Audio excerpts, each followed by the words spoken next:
حضرت عبداللہ ابن مسعود رضی اللہ تعالی عنہ فرماتے ہیں، جسے یہ پسند ہو کہ وہ قیامت کے دن اللہ پاک سے مسلمان ہو کر ملے، اسے چاہیے کہ جب اذان ہو تو اپنی نمازوں کو پابندی سے ادا کیا کرے۔ لوگ آپ کے ساتھ تب آتے ہیں جب آپ کامیاب ہو جاتے ہیں۔ فرمان آخری نبی صلی اللہ تعالی علیہ وآلہ وسلم، اللہ کی قسم وہ کامل مومن نہیں، اللہ کی قسم وہ کامل مومن نہیں، اللہ کی قسم وہ کامل مومن نہیں۔ عرض کیا گیا، یا رسول اللہ صلی اللہ تعالی علیہ وآلہ وسلم، وہ کون ہے؟ آپ صلی اللہ تعالی علیہ وآلہ وسلم نے فرمایا، وہ شخص جس کی شرارتوں سے اس کا پڑوسی محفوظ نہ ہو۔ نبی پاک صلی اللہ تعالی علیہ وسلم کے حکم پر صحابہ کرام نے مسجد کے دروازے پر یہ اعلان کیا، سن لو، 40 گھر پڑوس میں داخل ہیں۔ فرمان آخری نبی صلی اللہ تعالی علیہ وسلم،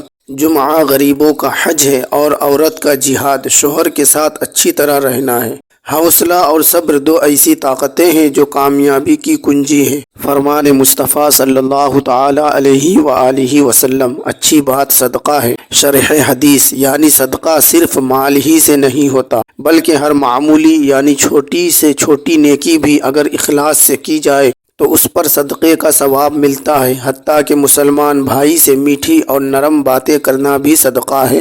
قول بدیعی، دولت ایک جھٹکے میں اور خوبصورتی ایک بیماری میں فنا ہو جاتی ہے، اس لیے دونوں چیزوں پر کبھی تکبر نہ کریں۔ اچھے لوگ تعریف کے محتاج نہیں ہوتے، کیونکہ پھولوں کو کبھی عطر نہیں لگایا جاتا۔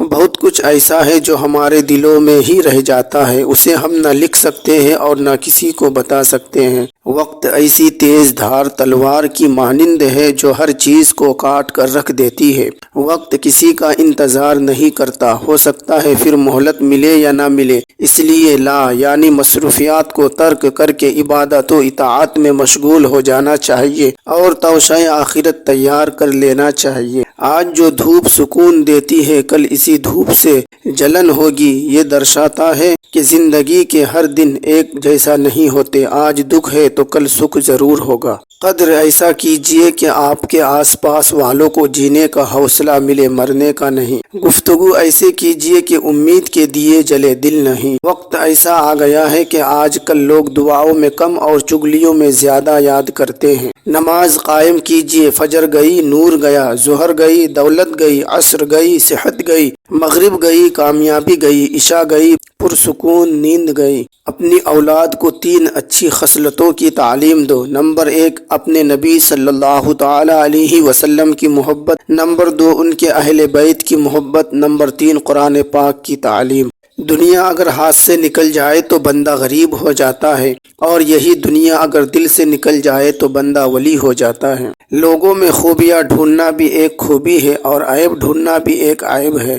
عقل مند وہ ہے جو دوسروں کے تجربات سے فائدہ اٹھائے، خود کو تجربہ گاہ بنانا عمر کو ضائع کرنا ہے۔ کامیاب انسانوں کی زندگی اپنانی چاہیے۔ حضرت سیدنا عبداللہ بن عمر رضی اللہ تعالی عنہما فرماتے ہیں، آدمی جن چیزوں کو پاک کرتا ہے ان میں سب سے زیادہ پاک کیے جانے کی حقدار اس کی زبان ہے۔ جسم کی قوت کے لیے ورزش اور روح کی قوت کے لیے تہجد ضروری ہے۔ کام دنیا کا ہو یا دین کا، صحت پر موقوف ہے، مسلمان بوڑھا نہیں ہوتا۔ اللہ تعالیٰ تم پر رزق کھول دے تو اپنا دسترخوان لمبا کرو، دیواریں نہیں۔ والدین کی دعا اس طرح کام آتی ہے، ان کا خیال رکھے اور دعا بھی کیجیے۔ اپنی نگاہ کی حفاظت کامل ایمان کی نشانی ہے۔ غیرت مند لوگ اپنی نگاہوں کو آوارہ نہیں چھوڑتے، کیونکہ انہیں اپنی آنکھوں کی قیمت معلوم ہوتی ہے۔ شہید ہونے والا شخص قتل ہونے کی اتنی ہی تکلیف محسوس کرتا ہے جتنی کسی شخص کو چیونٹیوں کے کاٹنے سے تکلیف ہوتی ہے۔ کسی کو غلط سمجھنے سے پہلے اس کے حالات سمجھو۔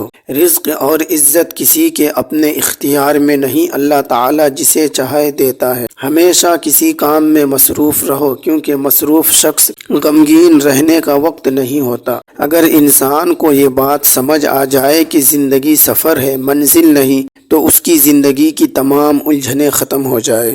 فرمان مصطفیٰ صلی اللہ تعالی علیہ وسلم، رجب کے پہلے دن کا روزہ 3 سال کا کفارہ ہے، اور دوسرے دن کا روزہ 2 سال کا، اور تیسرے دن کا 1 سال کا کفارہ ہے۔ پھر ہر دن کا روزہ 1 ماہ کا کفارہ ہے۔